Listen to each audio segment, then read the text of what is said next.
Good evening बच्चों, कैसे हो आप सब। आशा करते हैं कि आप लोग अच्छे ही होंगे। बच्चों, हम लोग जैसा कि इस समय साइंस का पोर्शन हम लोग देख रहे हैं, कक्षा 10 का बोर्ड की परीक्षा को ध्यान में रखते हुए कक्षा 10 का साइंस हम लोग टेकअप इस समय कर रहे हैं, जिसमें हमने आपको पहला पार्ट जो है रासायनिक अपक्रिया और रासायनिक समीकरण के बारे में हमने आपको बताया। उसके 5 वीडियो हमने अपलोड किए और आपको वो सारी बातें बताई गई जो आपको बोर्ड परीक्षा में पूछी जाएंगी। और बोर्ड परीक्षा के साथ साथ आपके कॉम्पिटेटिव एग्जाम्स में भी इसमें बहुत सारे प्रश्न ऐसे हैं जो आपके कंपटीशन में भी पूछे गए हैं। उन सब का पूरा ध्यान रखते हुए हमने आपको बहुत बेहतरीन ढंग से पढ़ाया है। आप लोग अगर उस पाठ को नहीं देखे हैं तो उसका लिंक हम वीडियो के डिस्क्रिप्शन बॉक्स में डाल देंगे। आप लोग उसे पाठ को देखिएगा, उसमें इतना कुछ बताया गया है कि आपको उससे ज़्यादा पढ़ने की कोई ज़रूरत नहीं है। पूरी बातें उसमें बताई गई हैं और बहुत सरल तरीके से आपको बताया गया है। आप उस पाठ को भी देखें और उसकी तैयारी अच्छे से करें। आज हम लोग कक्षा 10 का ही आज बायो का एक चैप्टर कवर करने की कोशिश करेंगे, जिसमें हम बायो का चैप्टर देखेंगे जैव प्रक्रम।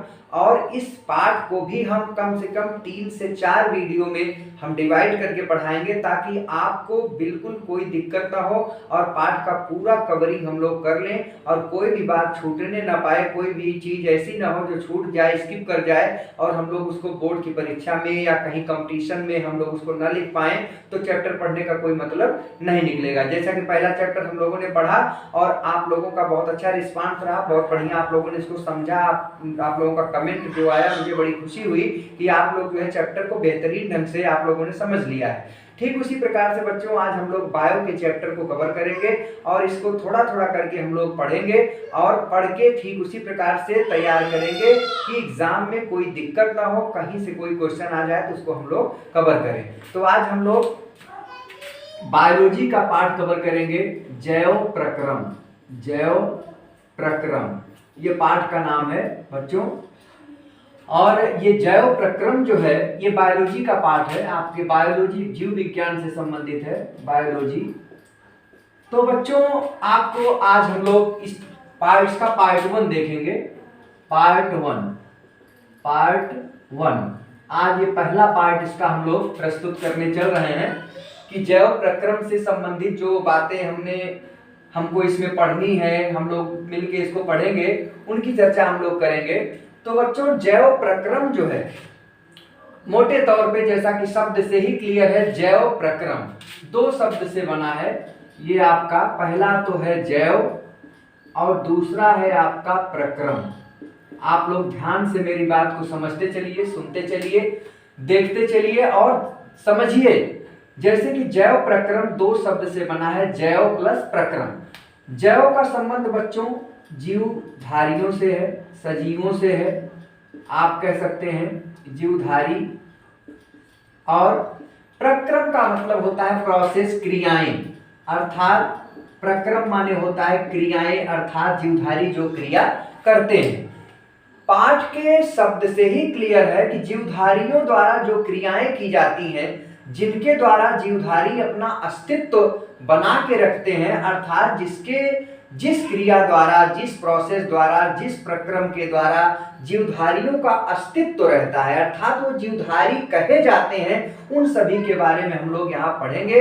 और वो सभी क्रियाएं क्या कहलाएंगी, जैव प्रक्रम के अंतर्गत आती हैं। अर्थात कहने का मतलब ये हुआ बच्चों की जैव प्रक्रम का मतलब जीवधारी। अब जीवधारी में भी आप जानते हैं कि जीवधारी में आपके पेड़ पौधे हैं, पेड़ पौधे, अब प्लस जो है क्या है आपके जीव जंतु। जीवधारी तो दोनों होंगे, आप लोग समझ रहे हैं, दोनों में जीव है, दोनों में जान है। तो जीवधारी जो होते हैं ये पेड़ पौधे प्लस जीव, और क्या है ये यहाँ पे जीव जंतु, धारी ना करें, जीव जंतु कर ले ये। तो पेड़ पौधे प्लस जीव जंतु, इनके द्वारा जो क्रियाएं की जाती हैं, जो क्रियाएं होती हैं जिनके द्वारा ये अपना अस्तित्व कायम रख पाते हैं, उन सभी क्रियाओं को हम क्या कहते हैं, जैव प्रक्रम कहते हैं। अगर आपसे कोई पूछे कि जैव प्रक्रम क्या होता है, लाइफ प्रोसेस क्या होता है, तो लाइफ प्रोसेस का मतलब ही है कि जीवन को चलाने के लिए, जीवन को संचालित करने के लिए, अपने आप को अस्थायित्व बनाने के लिए, अस्थायी बनाने के लिए सभी जीवधारी कुछ प्रक्रिया करते हैं, कुछ प्रोसेस करते हैं। उस प्रोसेस को ही क्या कहा जाता है, जैव प्रक्रम। अब बात उठता है कि वो प्रोसेस होते क्या हैं। तो उस प्रक्रम में आप सोचो कि ऐसी कौन कौन सी चीजें हैं जो जीवधारी अपने आप को अस्तित्व में लाने के लिए करते हैं। तो आप लोग बहुत मोटे तौर पे देखेंगे कि जीवधारी अपने आप को अस्तित्व में रखने के लिए, अपने जीवन को अस्थायी रखने के लिए सबसे पहले तो वो क्या करते हैं, सांस लेते हैं, श्वसन क्रिया करते हैं, श्वसन करते हैं, फिर उसके बाद ये भोजन भी करते हैं, भोजन भी लेते हैं, अर्थात इनका पोषण भी होता है। इसके बाद आप देखते हैं कि पोषण के बाद क्या होता है, पाचन होता है, भोजन का पाचन होगा। पाचन के बाद क्या होगा कि उसका पूरा परिसंचरण होता है पूरे शरीर में, पूरे बॉडी में पचे हुए भोजन का, एनर्जी का पूरे बॉडी में क्या होता है, परिसंचरण होता है, परिवहन होता है, पहुंचाया जाता है। और फिर क्या होता है कि जब प्रक्रम में ही आपका जो वेस्ट मटेरियल होता है, अपशिष्ट पदार्थ जो होते हैं, उनको शरीर से बाहर भी निकाला जाता है उत्सर्जन के अंतर्गत। और जीवधारियों में जनन की प्रक्रिया भी होती है। तो ये सारी चीजें जो हम देख रहे हैं, जैसे पाचन है, पोषण है, जनन है, उत्सर्जन है, परिसंचरण है, ये सभी प्रोसेस जो आप देख रहे हैं, ये सभी क्रियाएं जो आप देख रहे हैं, ये जीवन को संचालित करने के लिए, जीवन को चलाने के लिए बहुत जरूरी है। अतः ये सभी क्रियाएं सम्मिलित रूप से क्या कहलाएंगी, जैव प्रक्रम। तो इसका एक हम डेफिनेशन लिख लेते हैं छोटा सा, कि वे सभी क्रियाएं, बहुत ही इंपॉर्टेंट टॉपिक चल रहा है, वे सभी क्रियाएं जिनके द्वारा सभी जीवधारी, अब इसमें पेड़ पौधे भी आ गए, जीव जंतु भी आ गए, जिसके द्वारा सभी जीवधारी अपना अस्तित्व, अपना स्थान या अस्तित्व, ऐसा कर लें, अस्तित्व ही लिख लें, अपना अस्तित्व कायम रखते हैं, अपना अस्तित्व कायम रखते हैं, उन्हें जैव प्रक्रम कहा जाता है, जैव प्रक्रम कहा जाता है। बहुत ही आसान डेफिनेशन है, आप लोग एक बार फिर से इसको पढ़ें। क्या मैंने लिखा, वे सभी क्रियाएं जिनके द्वारा सभी जीवधारी अपना अस्तित्व कायम रखते हैं, उन्हें हम क्या कहते हैं, जैव प्रक्रम कहते हैं। बहुत ही सिंपल डेफिनेशन है जैव प्रक्रम की, कि वे सभी क्रियाएं अर्थात वे सारे कार्य जिनके द्वारा जो जीवधारी होते हैं अपना अस्तित्व यानी अपना जीवन, अपना शरीर कायम रख पाते हैं, स्थिर रख पाते हैं, उन्हीं सभी क्रियाओं को हम क्या कहते हैं, जैव प्रक्रम कहते हैं। अब वे सभी क्रियाएं क्या क्या है, जैसे जैव प्रक्रम के अंतर्गत आपका आता है कौन कौन सी क्रिया होती है, जैसे आपका है पोषण, उसमें आ गया पोषण है, भोजन करते हैं, उसके बाद क्या करते होंगे, पोषण भोजन कर रहे हैं तो उसका क्या होगा, पाचन होगा, पाचन के बाद क्या होता होगा, उसका परिसंचरण होता है, या परिवहन लिख दे, परिवहन पूरे शरीर में उनका परिवहन होता है ऊर्जा के रूप में। इसके बाद जो है आपका उत्सर्जन भी होता है, जो अपशिष्ट पदार्थ होते हैं उनको बाहर भी किया जाता है, उत्सर्जन होता है, जनन होता है। तो मुख्य रूप से ये सारी चीजें ऐसी आदि कर लें, ये सारी प्रोसेस जो आप देख रहे हो, ये सभी जीवधारियों के लिए अति आवश्यक होता है। कहने का मतलब जितने जीवधारी हो, चाहे वो पेड़ पौधे हो, चाहे वो जीव जंतु हो, उनको जीवित रखने के लिए, अपने अस्तित्व को बनाने के लिए ये सभी क्रियाएं उनको करना पड़ता है। और यही सभी क्रियाएं बच्चों क्या करती हैं, एक जीवधारी को, अर्थात एक सजीव जीवधारी है तो उसको हम सजीव भी कह सकते हैं, जैसा कि बहुत सिंपल सी बात है कि जो जीवधारी होते हैं वो सजीव होते हैं। तो सजीव की क्या डेफिनेशन होती है, अगर आपसे कोई सजीव पूछे सजीव क्या होते हैं, तो आप कह सकते हो कि ये क्रियाएं अर्थात जिनमें पोषण हो, जिनमें पाचन हो, जिसमें परिवहन हो, जिसमें उत्सर्जन हो, जिसमें जनन हो, ये सारी क्रियाएं, ये जो लाइफ प्रोसेस अर्थात जो जैविक क्रियाएं जो हो रही हैं वो किसमें होंगी, केवल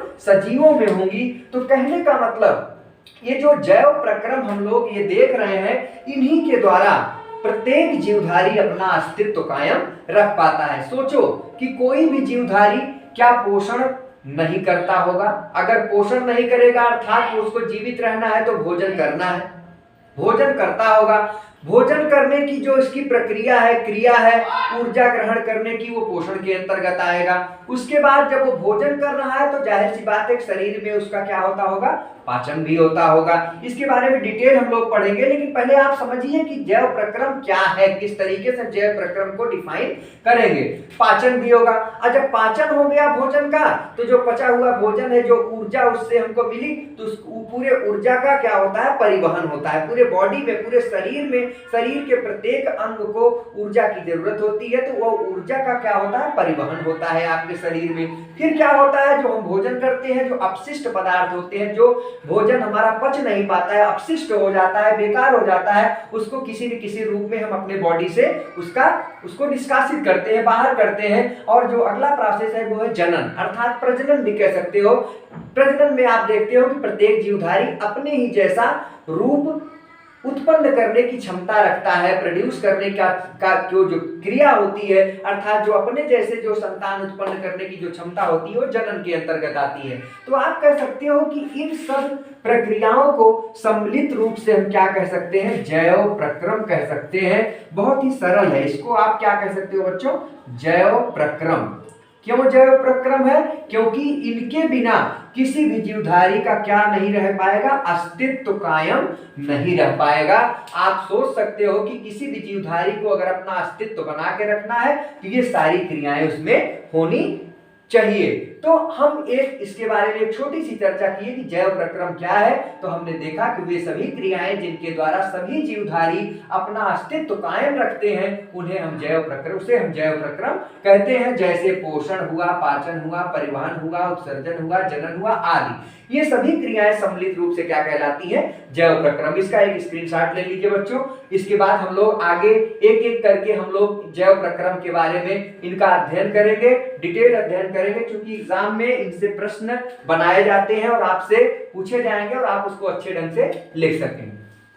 ओके, आइए अब जो है, जैसा कि आप लोगों ने देखा कि जैव प्रक्रम में बहुत सारी क्रियाएं ऐसी होती हैं जो जीवधारी उसको पूरे लाइफ परफॉर्म करते हैं, अर्थात पूरे लाइफ उसको करते हैं, बिना उसके उनका जीवन खतरे में आ जाएगा। तो पहला काम जो है आपको बता दें, जो सबसे जरूरी है जैव प्रक्रम का, वो है पोषण। बहुत ही इंपॉर्टेंट टॉपिक है पोषण, अर्थात न्यूट्रिशन। अंग्रेजी में इसको क्या बोलेंगे, न्यूट्रिशन, पोषण। पोषण के अंतर्गत हम लोग जैव प्रक्रम के अंतर्गत ही पोषण पढ़ रहे हैं, बहुत ही महत्वपूर्ण टॉपिक चल रहा है। तो पोषण में क्या होता है, जैसा कि बच्चों आप लोग जानते हो, जो जीवधारी होते हैं, जो सजीव होते हैं, चाहे वो पेड़ पौधे हों, चाहे वो जीव जंतु हों, उन्हें जो है ऊर्जा की जरूरत होती है। उन्हें क्या चाहिए, ऊर्जा चाहिए। और ऊर्जा उनको मिलती कहां से है, भोजन से मिलती है। अर्थात भोजन, जो वो भोजन करते हैं, अर्थात भोजन के द्वारा उनको ऊर्जा मिलती है। कि जिस क्रिया के द्वारा कोई भी जीवधारी भोजन ग्रहण करता है, भोजन ग्रहण करने की क्रिया से लेकर उसका पाचन होगा, फिर पाचन के बाद जो ऊर्जा मिलेगी उसका पूरे शरीर में डिस्ट्रीब्यूशन होगा, बंटवारा होगा, तो वे सभी क्रियाएं क्या कहलाएंगी, पोषण के अंतर्गत आती हैं। अर्थात पोषण एक ऐसी क्रिया है जिसके द्वारा सभी जीवधारी भोजन ग्रहण करते हैं। अब भोजन ग्रहण करने के साथ साथ उसका पाचन होता है, और पाचन के साथ साथ उनका अवशोषण और परिवहन होता है। तो हम पोषण को कैसे डिफाइन करेंगे बच्चों, इसमें लिखेंगे कि वह क्रिया जिसके द्वारा प्रत्येक जीवधारी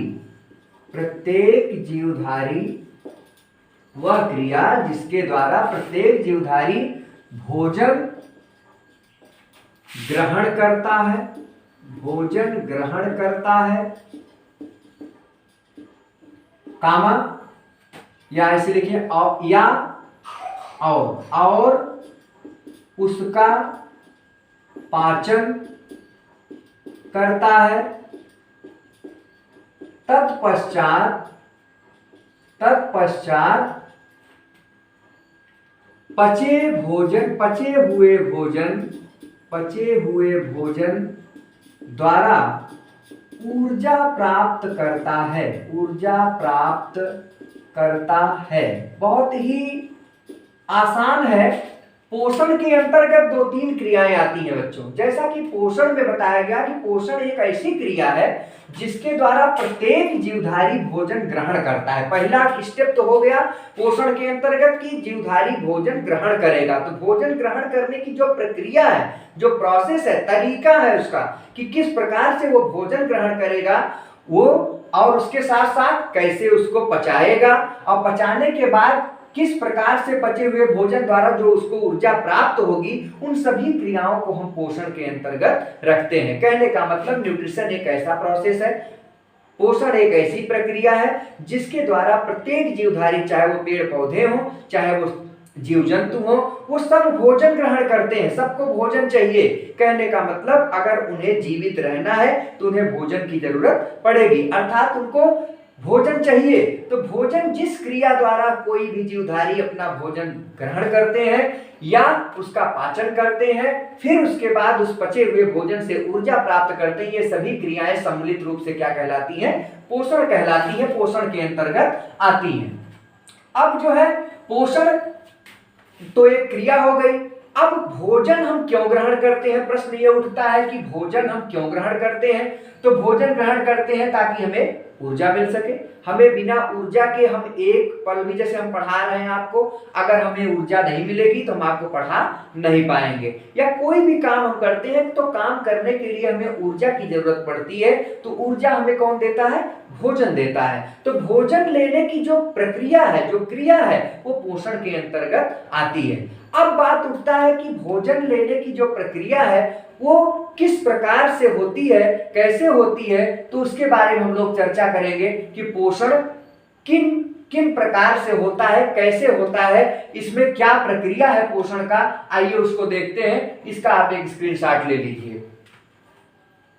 ओके, अब जो है पोषण में अब आप देखेंगे कि जैसा कि आप देखें कि जीवों का जो विकास होता है, जो पोषण है, पोषण की प्रक्रिया जो है, आपने देखा कि पोषण की प्रक्रिया दो प्रकार की होती है।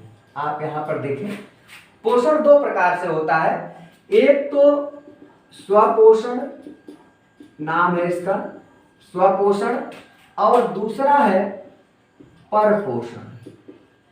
परपोषण क्या है बच्चों?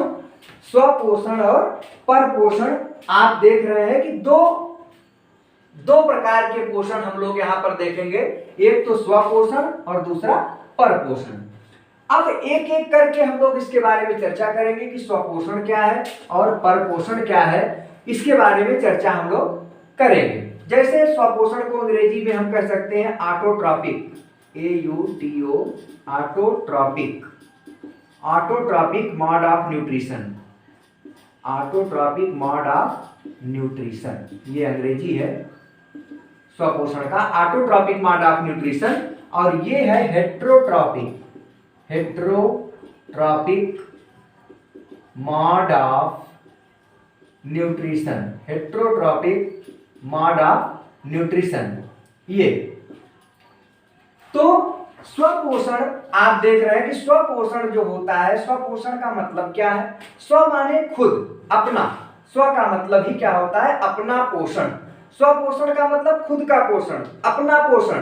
तो स्वपोषण में क्या होता है कि कुछ जीवधारी ऐसे होते हैं जो अपना पोषण, जो अपना भोजन, आप ऐसा कह लें सिंपल भाषा में कि जो अपना भोजन क्या करते हैं? स्व माने खुद से बना लेते हैं, खुद से अपना भोजन प्राप्त कर लेते हैं। उनको भोजन के लिए किसी दूसरे पर डिपेंड नहीं होना पड़ता है, अर्थात वो पोषण जो करते हैं, जो भोजन प्राप्त करते हैं, वो खुद से प्राप्त कर लेते हैं। तो भोजन प्राप्त करने की वह प्रक्रिया, जब कोई जीवधारी खुद से अपना भोजन प्राप्त कर ले, तो वह प्रक्रिया स्वपोषण के अंतर्गत आती है। तो स्वपोषण का मतलब, इसको अगर डेफिनेशन के रूप में अगर हम लिखें तो कैसे लिखेंगे?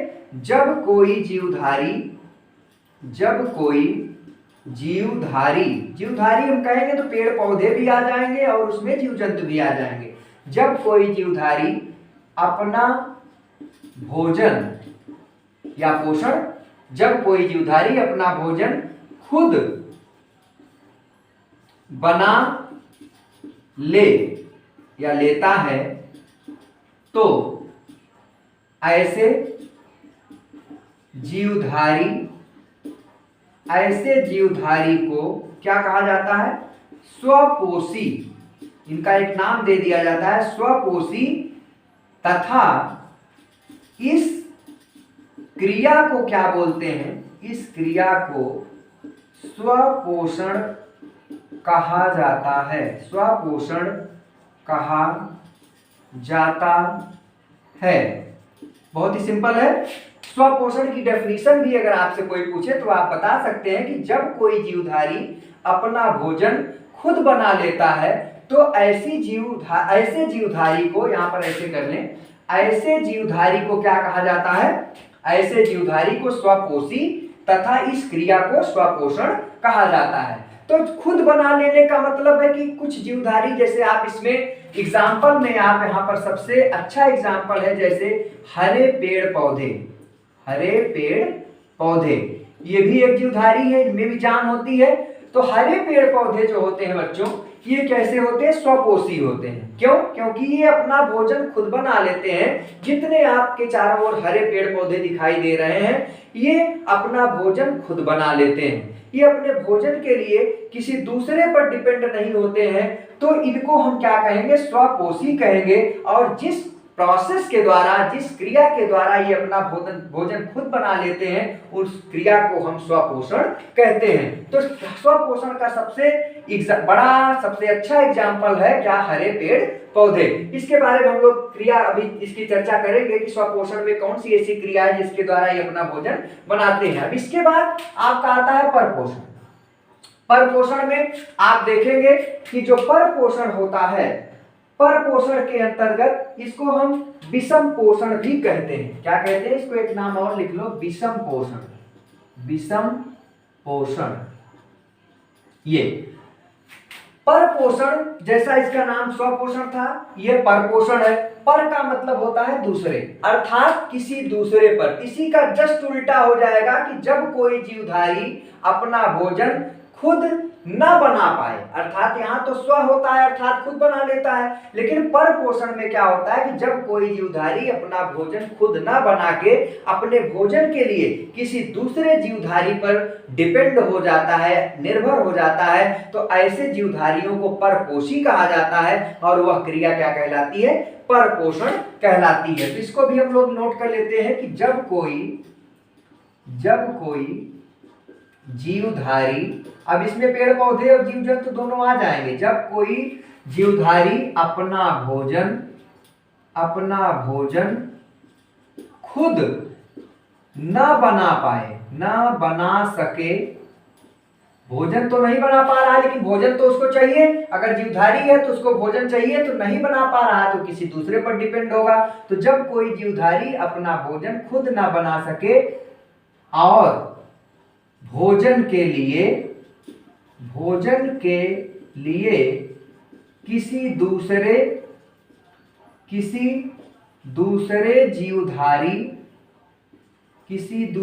जीवधारी पर निर्भर हो, तो ऐसे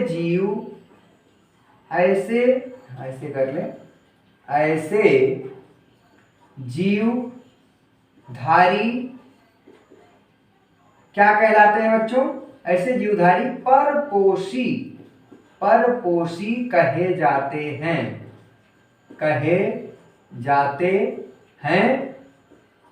और यह क्रिया परपोषण कहलाती है। बहुत ही महत्वपूर्ण है, आप लोग इसको देखें कि स्वपोषण क्या है और परपोषण क्या है, दोनों में फर्क क्या है। तो स्वपोषण में हमने आपको क्या बताया कि जब कोई जीवधारी अपना भोजन खुद बना लेता है तो ऐसे जीवधारी को स्वपोषी तथा इस क्रिया को स्वपोषण कहा जाता है। जैसे कि आपके हरे पेड़ पौधे क्या होते हैं? स्वपोषण करते हैं, उनको स्वपोषी कहा जाता है। यहाँ पर परपोषण में क्या होता है कि जब कोई जीवधारी अपना भोजन खुद ना बना सके और भोजन के लिए किसी दूसरे जीवधारी पर निर्भर हो तो ऐसे जीवधारी परपोषी कहे जाते हैं और यह क्रिया परपोषण कहलाती है। बहुत सिंपल, एक किताबी भाषा नहीं है बच्चों, एकदम सिंपल भाषा में आपको बताया जा रहा है ताकि आप जब पढ़ें तो लगे कि हम इसको अच्छे ढंग से समझ रहे हैं। तो परपोषी में कौन कौन आता है? हम लोग भी हैं, मनुष्य। हम लोग क्या है? परपोषी ही तो हैं। मनुष्य, आपके गाय, बकरी है, ये सब क्या है? आदि। ये सब क्या है बच्चों? ये सब परपोषण की क्रिया करते हैं, अर्थात ये परपोषी हैं क्योंकि ये भोजन अपना खुद नहीं बना पाते हैं, अर्थात ये भोजन के लिए किसी न किसी दूसरे जीवधारी पर डिपेंड होते हैं। आपको बता दें, छोटी सी बात बता दें, जब हम लोग छोटे थे तो हम लोगों को जब ये पढ़ाया जा रहा था कि परपोषण में क्या होता है कि मनुष्य परपोषी होते हैं, ये अपना भोजन नहीं बना पाते हैं, तो हम लोग कहते थे कि यहाँ उल्टा पढ़ाया जा रहा है क्योंकि हम लोग तो अपना भोजन बना लेते हैं, घर में किचन है, कुकर है, दाल चावल सब्जी रोटी सब बन जाता है और सर जी हमारे लग रहा है कुछ भूल रहे हैं। लेकिन बच्चों वहां भूल नहीं रहे थे, वो सही बता रहे थे कि वहां पर ये जो किचन में खाना दाल चावल रोटी सब्जी जो कुछ भी हम आप खाते हैं वो भोजन आपको मिलता कहाँ से है? कहीं न कहीं। जैसे अभी आपको चावल न मिले, दाल न मिले, सब्जी न मिले, फल न मिले तो आप अपना भोजन नहीं बना सकते हैं, दूध न मिले, तो ये सब क्या चीजें हैं? ये कहीं न कहीं हमें किसी दूसरे, जैसे मान लीजिए चावल है, गेहूं है, ये सब चीजें हमें कहां से मिलती है? किसी न किसी जीव से, पेड़ पौधों से ही तो मिलती है। तो हम अपने भोजन के लिए इन सब चीजों पर डिपेंड होते हैं। लेकिन पेड़ पौधे ऐसा कुछ नहीं करते हैं कि जाके कुकर खरीदते हैं, दाल चावल खरीद के लाते हैं, उसको बनाते हैं। आपने देखा कभी किसी पेड़ पौधे को किचन में घुसे हुए वहां पर पूरी कचौड़ी खाते हुए? ऐसा नहीं, ये अपना भोजन खुद बनाते हैं और इनका भोजन जो होता है आपको भी हम बताएंगे, क्रिया होती है जिसमें हम लोग अध्ययन करेंगे किस प्रकार से अपना भोजन बनाते हैं। तो यहाँ पर क्या होता है कि परपोषण में जो मनुष्य होते हैं या गाय बकरी बैल भैंस, ये सारी जो जीव हैं ये परपोषी होते हैं। क्यों? क्योंकि ये अपना भोजन खुद नहीं बना पाते हैं, ये अपने भोजन के लिए किसी दूसरे जीव पर निर्भर होते हैं। तो इसका एक स्क्रीनशॉट ले लीजिए, स्वपोषण और परपोषण का। इसमें 3 कैटेगरी है, इसकी कैटेगरी हम लोग पढ़ते हैं। इसको एक स्क्रीनशॉट ले लीजिए बच्चों।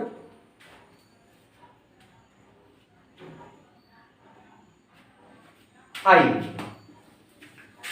अब हम लोग जो है धीरे धीरे चैप्टर में प्रवेश कर रहे हैं। बहुत ही महत्वपूर्ण चैप्टर चल रहा है आपका ये, और इस चैप्टर से कम 4 से 5 नंबर आपके बोर्ड के एग्जाम में भी पूछा जाता है। और ये chapter competition point of view से बहुत ही इंपॉर्टेंट है बच्चों।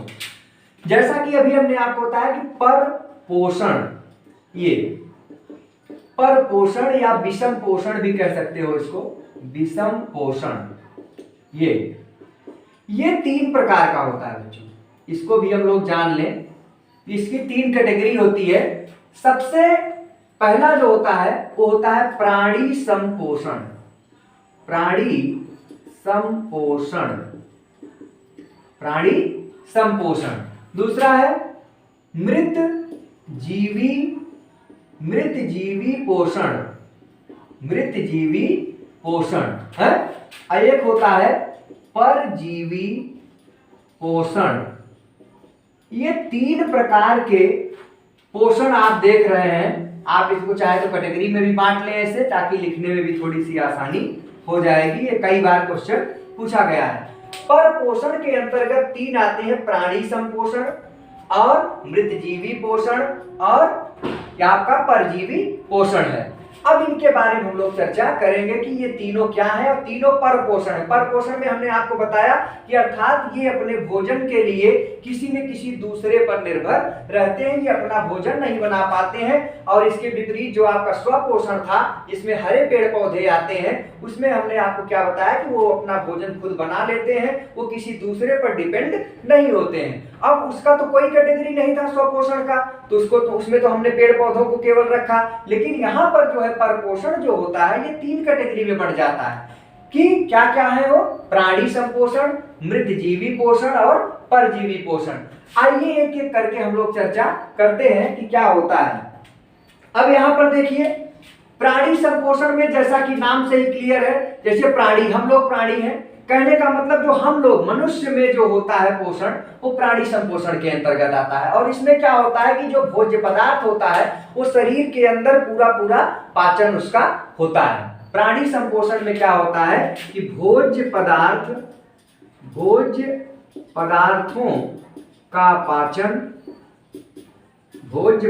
का पाचन शरीर के अंदर ही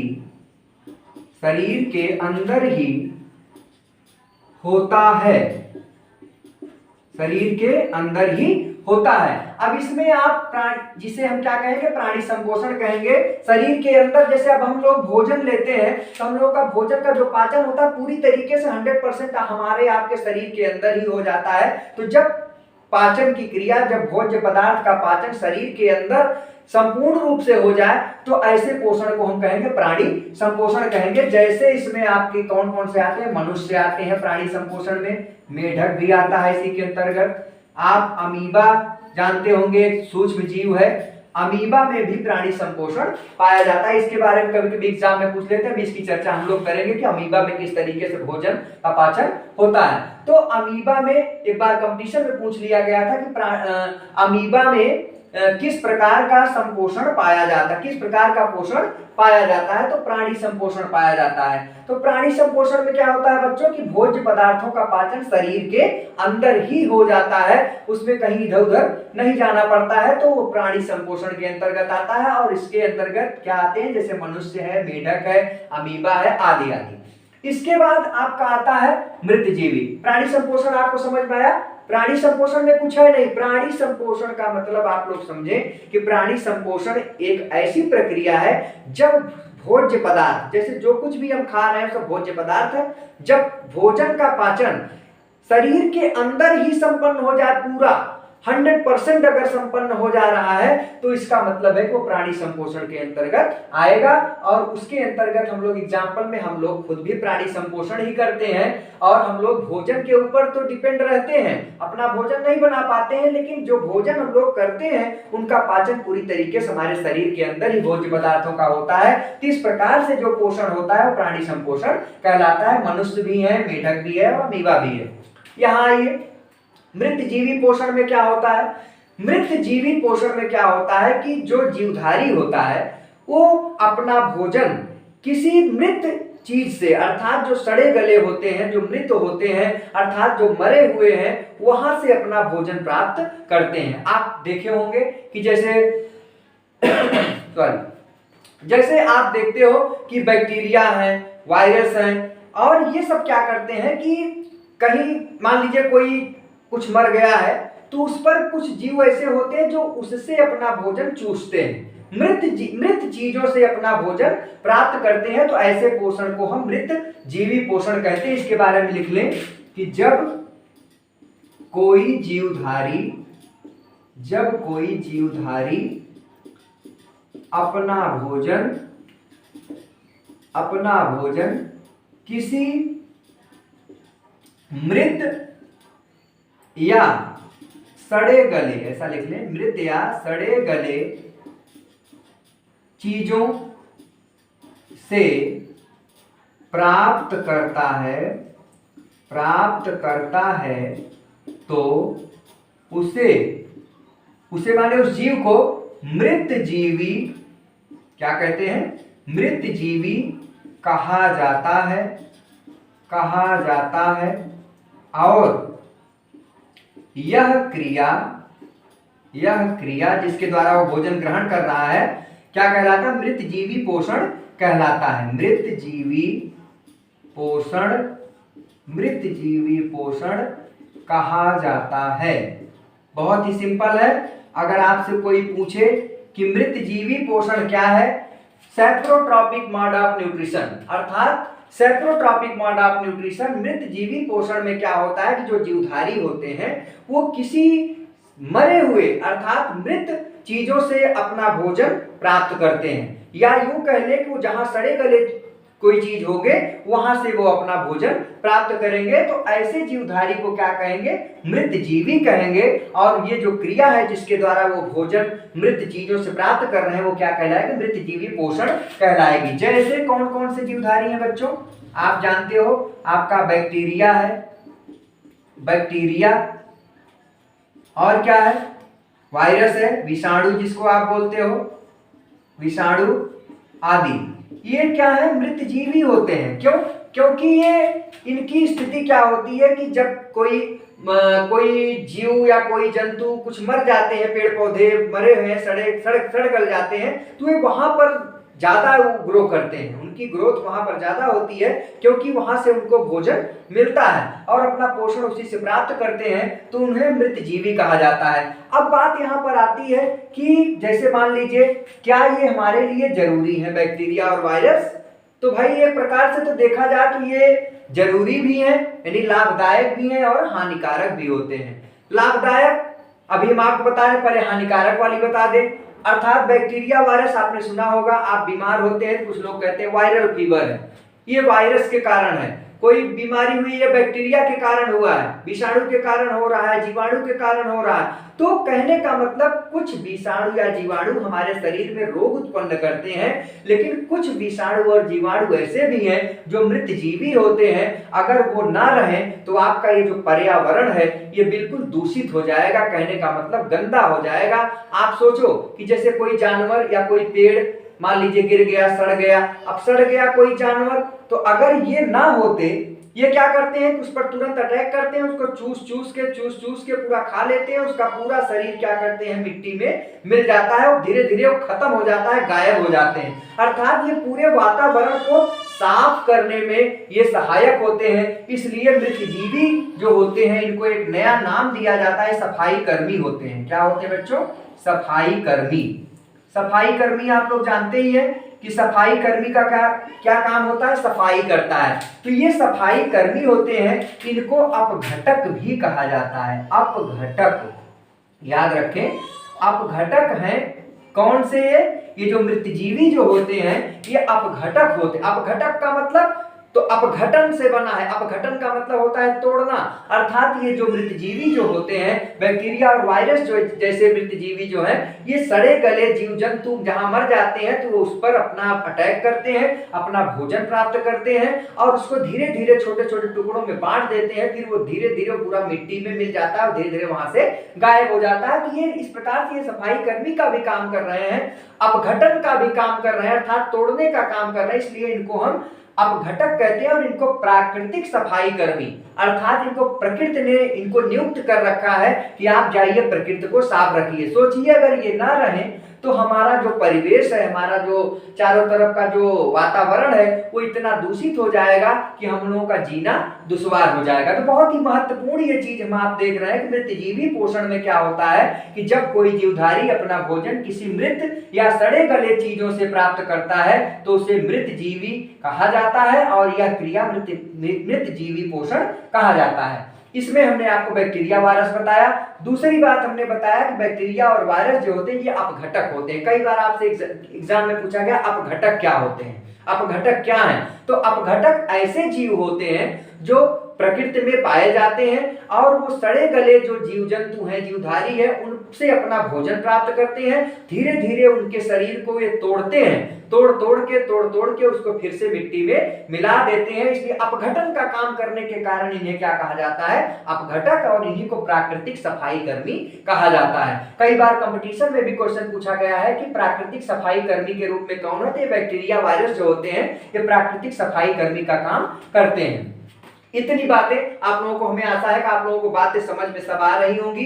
क्योंकि ये सब बहुत ही महत्वपूर्ण टॉपिक चल रहा है, आपसे पूछा जाता है, आप इसको अच्छे से पढ़ ले, अच्छे से देख ले, समझ ले, ताकि एग्जाम में इसका बेहतरीन प्रदर्शन कर सके। अब अगला टॉपिक जो है परजीवी पोषण। परजीवी जैसा कि नाम से क्लियर इसके भी है, पर माने दूसरे, अर्थात ऐसे जीवधारी जो अपने पोषण के लिए, अपने भोजन के लिए किसी दूसरे जीवित अब यहाँ पर तो मरे हुए पर डिपेंड, यहाँ सब एक दूसरे पर डिपेंड है। जैसे ये भी डिपेंड था, क्योंकि परजीवी पर पोषण हम लोग पढ़ रहे हैं, यहाँ भी वही है, यहाँ भी तो यहाँ भी क्या था कि अब एक या जो भोजन पाया वो अपने शरीर में ही उसका पूरा भोजन पच गया। यहाँ मृतजीवी पोषण में क्या था कि सड़े गले जो चीजें हैं, जो जीव जंतु मर जाते हैं, उनसे ही अपना भोजन प्राप्त कर रहे हैं। यहाँ पर क्या होता है कि जो ऐसे जीव, कुछ जीवधारी ऐसे होते हैं जो जीवित जीवधारी जो जीवित जो जिंदा है उन पर वो निर्भर रहते हैं, वो अपने भोजन के लिए उन पर वो रहेंगे और उन्हीं से अपना भोजन प्राप्त करेंगे। जैसे आपने देखा होगा, आपने सुना होगा खटमल। खटमल आप जानते होंगे कि खटमल क्या करता है, वो हमारे आपके खून को चूसता है और उसी से अपना भोजन प्राप्त करता है, पोषण उसको मिलता है। आप देखे होंगे, सुने होंगे जूं, आपके सर में जूं पड़ जाता है, वो भी क्या करता है, आपके शरीर से ही पोषक पदार्थों को लेता है। एक पौधा है, आपने देखा होगा अमरबेल उसका नाम है। आपने गांव में देखा होगा जो बेर का जो पौधा होता है, बैर क्या आप कहते हैं, जो भी कहते हो, क्या होता है कि वो पूरे बेर के पेड़ को पूरा ढक लेता है और उसकी ना तो कोई जड़ होती है, ना तो कोई जड़ कहीं पता ही नहीं होता, वो उसी पेड़ में ही ग्रो करता है और पूरे पेड़ को वो ढक लेता है और धीरे धीरे क्या करता है, पूरे पेड़ को एकदम सुखवा देता है, उसको गायब कर देता है। क्यों? क्योंकि उसका वाला भोजन वो कम खा पा रहा है, उसको छीन छीन के अपने खा रहा है, तो वो उसके ऊपर डिपेंड है, अमरबेल। तो कहने का मतलब परजीवी पोषण में क्या होता है कि वे जीवधारी जो अपने भोजन के लिए, अपने पोषक पदार्थों के लिए किसी दूसरे जीवधारी पर डिपेंड होते हैं, निर्भर होते हैं, उन्हें हम परजीवी कहते हैं और यह क्रिया परजीवी पोषण कहलाती है। इसको भी नोट कर लेते हैं। जब कोई जीवधारी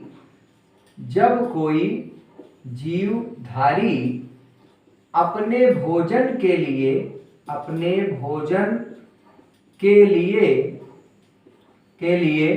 किसी दूसरे जीव पर निर्भर हो तो उसे क्या कहेंगे, परजीवी कहेंगे, उसे परजीवी कहेंगे, उसे क्या कहेंगे, परजीवी कहेंगे। और वो जीव तो परजीवी होंगे और यह क्रिया जिसके द्वारा वो अपना पोषण प्राप्त कर रहे हैं, यह क्रिया क्या कहलाएगी, परजीवी पोषण कही जाती है। बहुत ही सिंपल है बच्चों, आप लोग थोड़ा सा अगर ध्यान देंगे तो आपको कोई दिक्कत नहीं आएगी और आप एग्जाम में बहुत जबरदस्त प्रदर्शन करके आओगे। तो परजीवी पोषण में हमने आपको बताया कि जब कोई जीवधारी अपने भोजन के लिए किसी दूसरे जीव पर, यहाँ पर मरे और सड़े की बात नहीं की जा रही है, वो भी जीवित है जिससे अपना भोजन, जैसे खटमल है तो खटमल मरे लोगों से नहीं प्राप्त करता है, हम लोगों से ही खून चूस रहा है। जूं जो है हम लोगों के शरीर से ही निकाल रहा है। अमरबेल का जो उदाहरण दिए थे वो भी किसी जीवित पेड़ पर ही वो ग्रो कर रहा है, उसी से अपना भोजन ले रहा है। तो उससे भोजन के लिए किसी दूसरे जीव पर निर्भर हो तो उसे क्या कहेंगे, परजीवी कहेंगे और यह क्रिया परजीवी पोषण कही जाती है। जैसे एग्जाम्पल में आप लिख सकते हैं, क्या आप लिख लीजिए, खटमल लिख लीजिए, खटमल और क्या, जूं, जानते होंगे ये सब। एक और भी है, आपने देखा होगा गांव में, अगर आपने कभी देखा होगा कि जो भैंस होती है वो पानी में बैठ जाती है, जब निकलती हैं तो उनके शरीर से 2-4 जोंक पकड़ लेते हैं। जोंक देखे, जोंक ऐसे बड़े बड़े होते हैं और कहीं लग जाएंगे उसके शरीर से खून पीते हैं। तो जोंक भी आप लिख सकते हो, वो भी परजीवी पोषण के अंतर्गत ही उसको रखा जाता है। जोंक, अमरबेल आदि।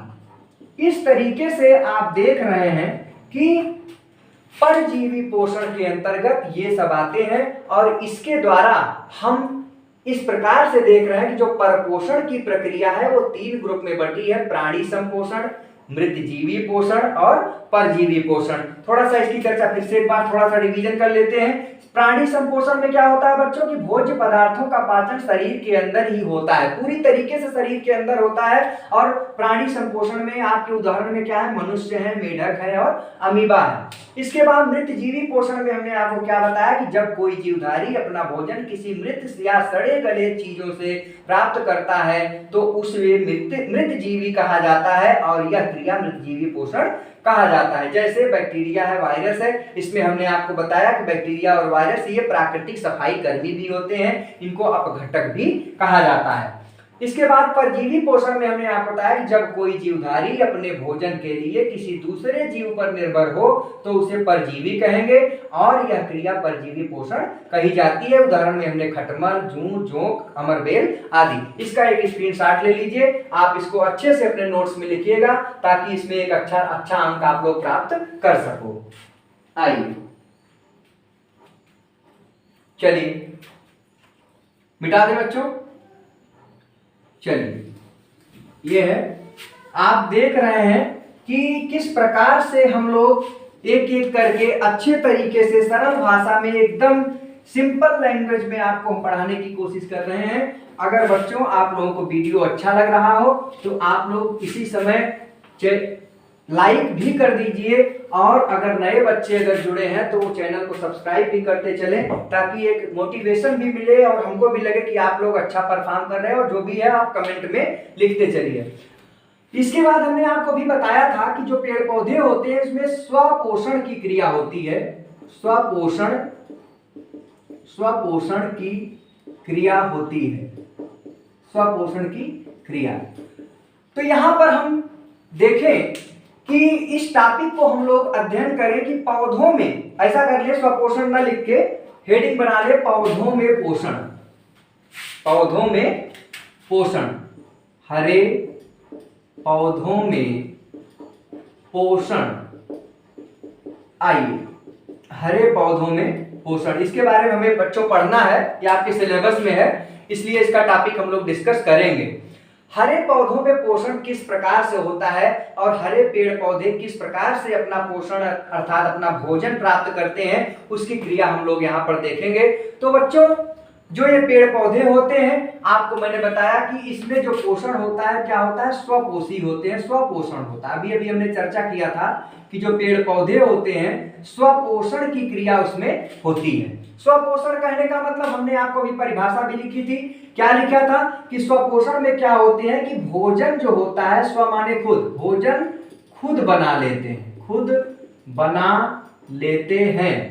अब स्वपोषण क्रिया में जो भी हरे पेड़ पौधे हैं, हरे पेड़ पौधों में क्या होता है, हरे पौधों में पोषण कैसा होता है, स्वपोषण होता है। और स्वपोषण का मतलब क्या होता है, भोजन खुद बना लेते हैं। कौन, हरे पेड़ पौधे। जितने हरे पेड़ पौधे हैं ये अपना भोजन खुद बना लेते हैं, जिसके कारण इनको क्या कहा जाता है, स्वपोषी भी। पेड़ पौधों को क्या कहा जाता है, स्वपोषी। याद रखें, स्वपोषी। हरे पेड़ पौधे क्या कहलाएंगे, स्वपोषी कहलाएंगे। और जिस क्रिया के द्वारा ये अपना भोजन बनाते हैं उसको स्वपोषण कहा जाता है। तो ध्यान से मेरी बात को समझे कि जो हरे पेड़ पौधे होते हैं वो ऐसी कौन सी क्रिया है जिसके द्वारा हरे पेड़ पौधे अपना भोजन खुद बना लेते हैं, तो उसकी चर्चा हम लोग करेंगे। तो वह क्रिया है बच्चों, ध्यान से सुनिएगा, वह क्रिया है प्रकाश संश्लेषण। प्रकाश संश्लेषण, याद रखें, संश्लेषण। ये प्रकाश संश्लेषण, फोटोसिंथेसिस क्या है, हरे पेड़ पौधे जो होते हैं इसी क्रिया के द्वारा, इसी प्रोसेस के द्वारा अपना भोजन बनाते हैं। प्रकाश संश्लेषण क्रिया करके ही हरे पेड़ पौधे अपना भोजन खुद बना लेते हैं। अब ये प्रश्न आता है कि ये प्रकाश संश्लेषण है क्या, ये क्या होता है, कैसे होता है, क्या क्या चीज की जरूरत होती है इसमें। पेड़ पौधों को भाई भोजन, जैसे हम लोग भोजन अपना बना रहे हैं तो हम लोग तो चले गए आटा चावल दाल सब्जी ये सब ले आए, लेकिन पेड़ पौधों को ऐसी क्या चीज होती है जिनको लाके ये लोग भी अपना भोजन भाई बनाते हैं। तो जाहिर सी बात है कि ये लोग भी कुछ न कुछ प्रयोग करते होंगे कच्चा माल। तो पहली बात तो हम जानेंगे कि प्रकाश संश्लेषण क्या है, जिस क्रिया के द्वारा पेड़ पौधे अपना भोजन बनाते हैं। अगर आपसे कोई पूछे पेड़ पौधे भोजन अपना किस क्रिया द्वारा बनाते हैं, तो आप कहोगे प्रकाश संश्लेषण के द्वारा। अब प्रश्न उठता है कि प्रकाश संश्लेषण क्रिया है क्या। तो प्रकाश संश्लेषण में बताया गया बच्चों, आप लोग ध्यान से सुनिएगा, कि जिस क्रिया के द्वारा हरे पेड़ पौधे सूर्य का प्रकाश, कार्बन डाइऑक्साइड, पानी और क्लोरोफिल की सहायता से अपना भोजन बना लेते हैं, उसी क्रिया को क्या कहते हैं, प्रकाश संश्लेषण कहते हैं। कहने का मतलब प्रकाश संश्लेषण की क्रिया एक ऐसी क्रिया है जिसके द्वारा हरे पेड़ पौधे चार चीजों की मदद से, चार चीज में क्या आपको मैंने बताया, क्लोरोफिल, ये पहला चीज है। दूसरा है आपका कार्बन डाइऑक्साइड CO2, और तीसरा है आपका जल H2O, और चौथा जो सबसे इंपॉर्टेंट है वो है प्रकाश ऊर्जा, सूरज की रोशनी, प्रकाश ऊर्जा। ये ये 4 चीज ऐसी चीजें हैं जिनका उपयोग करके जो ये हरे पेड़ पौधे होते हैं वो प्रकाश संश्लेषण की क्रिया करते हैं और प्रकाश संश्लेषण क्रिया करके अपना भोजन बनाते हैं और इनका भोजन जो होता है वो ग्लूकोज हो जाता है, ग्लूकोज के रूप में बनता है और ऑक्सीजन गैस निकलती है। तो प्रकाश संश्लेषण की डेफिनेशन क्या होगी, हम यहां पर लिख देते हैं, जिस क्रिया के द्वारा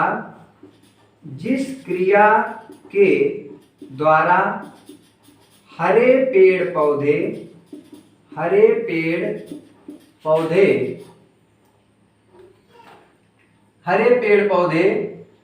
क्लोरोफिल अभी बताते हैं कि ये सब क्या है, कहां कैसे पाए जाते हैं, इनका क्या कार्य है। जिस क्रिया के द्वारा हरे पेड़ पौधे क्लोरोफिल कामा कार्बन डाइऑक्साइड कामा जल तथा प्रकाश ऊर्जा का प्रयोग करके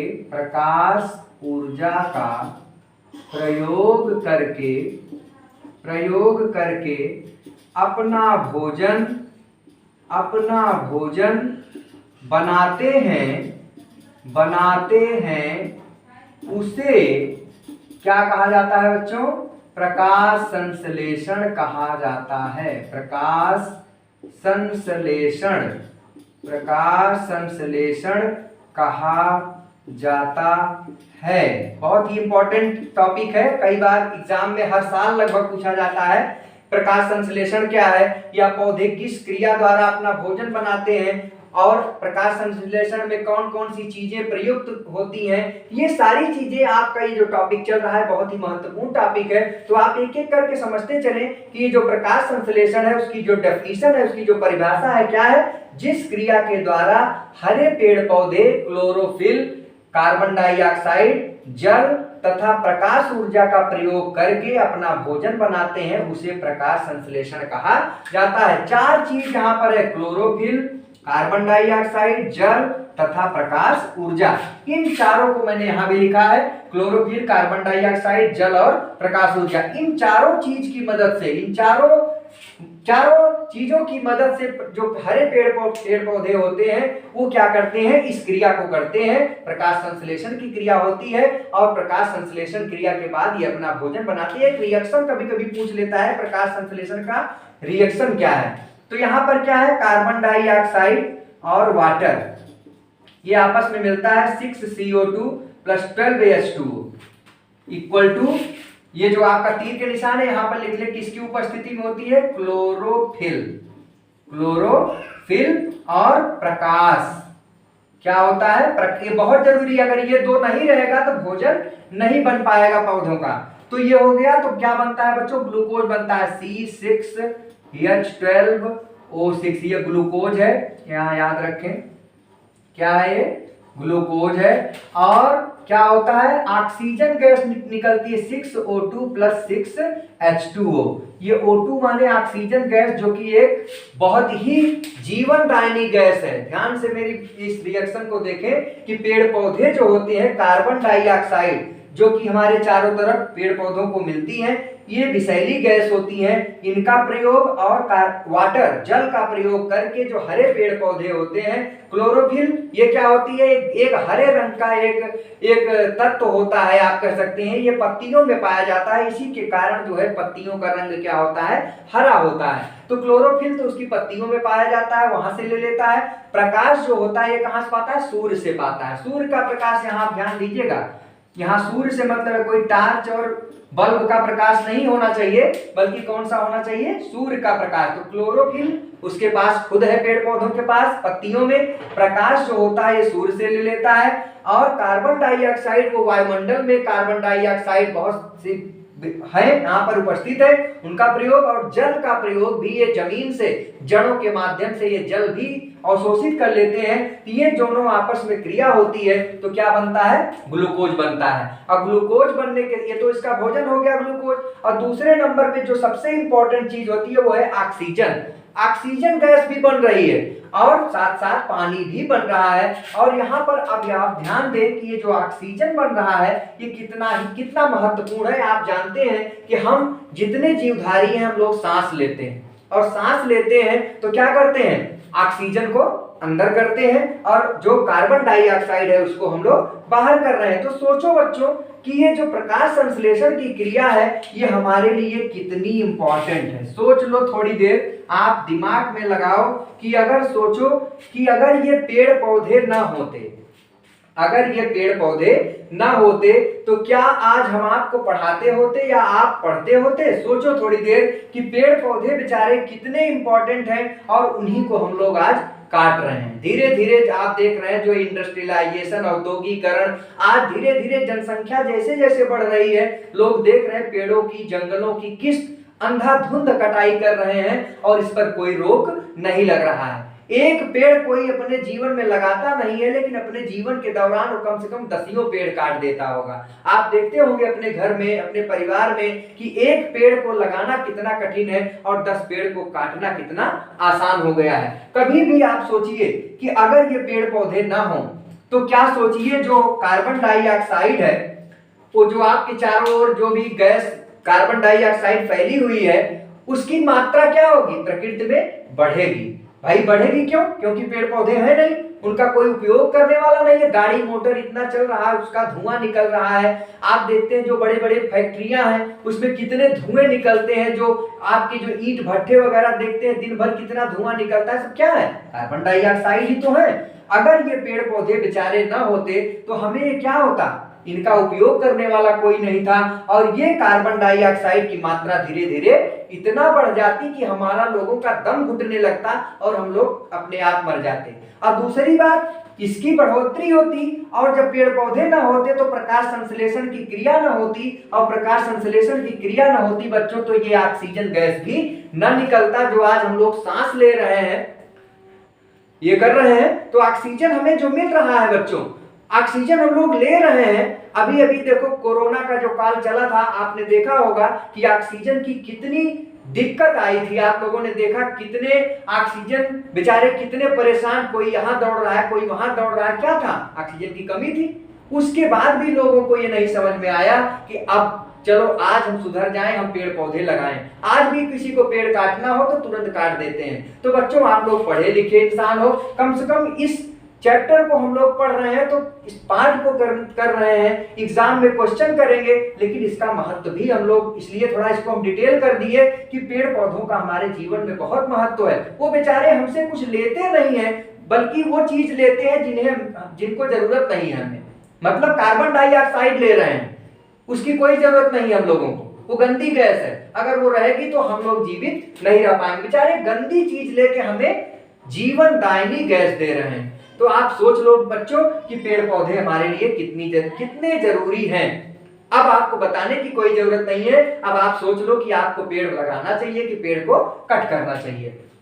अब ये बातें हो गई बच्चों कि प्रकाश संश्लेषण क्रिया क्या होती है। तो प्रकाश संश्लेषण क्रिया वह होती है जिसके द्वारा हरे पेड़ पौधे क्लोरोफिल, कार्बन डाइऑक्साइड, वाटर और यानी जल प्रकाश ऊर्जा का प्रयोग करके अपना भोजन बनाते हैं, उसे हम प्रकाश संश्लेषण क्रिया कहते हैं। कभी कभी ये समीकरण भी पूछ लिया जाता है, आप समीकरण को भी याद रखेंगे। और कभी कभी पूछ लिया जाता है प्रकाश संश्लेषण में कौन कौन से कच्चे माल उपयुक्त होते हैं। कच्चे माल कौन कौन सी चीजें ऐसी हैं जो कच्चे माल के रूप में यूज की जाती हैं। तो कच्चे माल में ये 4 चीजें हैं, याद रखेंगे, क्लोरोफिल, कार्बन डाइऑक्साइड, जल और प्रकाश ऊर्जा। इसका आप एक स्क्रीनशॉट ले लीजिए, बहुत ही महत्वपूर्ण टॉपिक है आपका ये, आप इसको अच्छे से जान लें।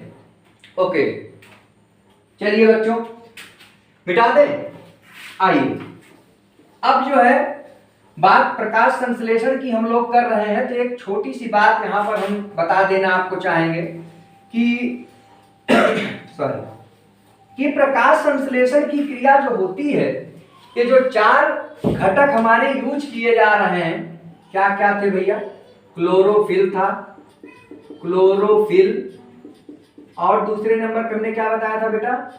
कार्बन डाइऑक्साइड बताया था, फिर क्या बताया था? जल बताया था, और क्या बताया था? सूर्य का प्रकाश बताया था, सूर्य का प्रकाश।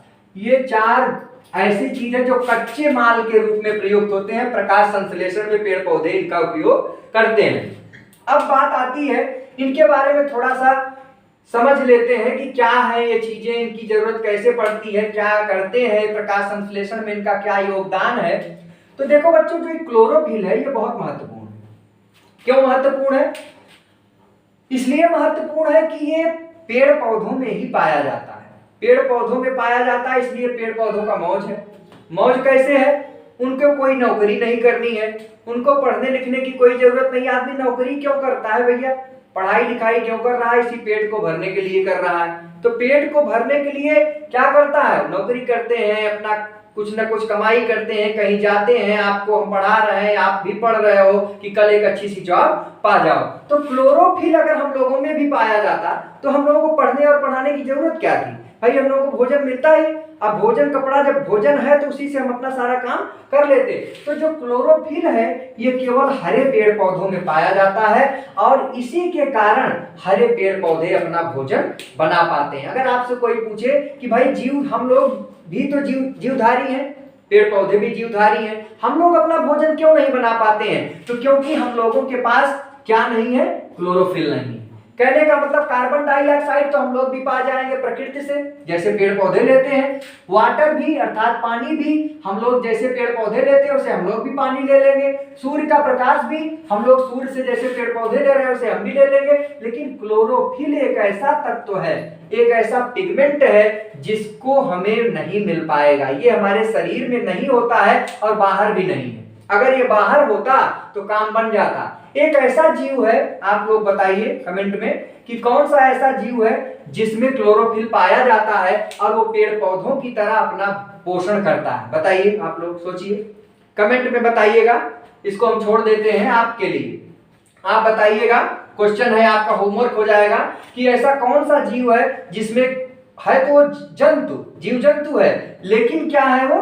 क्लोरोफिल होता है उसमें, और वो भी क्लोरोफिल के कारण क्या होता है? स्वपोषी होता है। इसको हम थोड़ा सा आपको होमवर्क में छोड़ते हैं, आप देखिएगा कौन सा जीव है।